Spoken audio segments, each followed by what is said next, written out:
هذه القصيدة مهداة من هيا وأختها مشاعل إلى الخريجة نوف.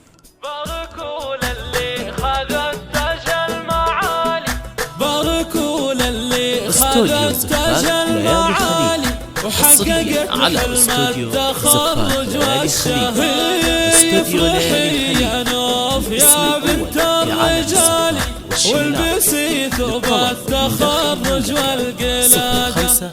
104510. باركوا للي خذ التاج المعالي حققت حلم التخرج والشهادة. افرحي يا نوف يا بنت الرجال، والبسي ثوب التخرج والقلادة. افخري يا بنت وافينا الخصال، اعتنيت المجد في عز وريادة. الشهادة في يدك والراس عالي، والفخر هاليوم بك حقق مراده. الف مبروك التخرج الغزالي، يا الأصيلة تستحقين الإشادة. بعد مجهود وسهر طول الليالي، بالتربية الأساسية حصادة. ذا طموحك يوم حققت المنالي، بالتفاني والعزيمة والإرادة. يا سمو الحسن والزنا المثالي، من وصوفك أبرق السيف بغمادة. بنت برك الكفو شيخ الرجال، بالعطايا والكرم يقدح زناده. وابو فيصل ماخذ طب الفعالي، من سلايل قوم شجعان وجياده. وامك شيخ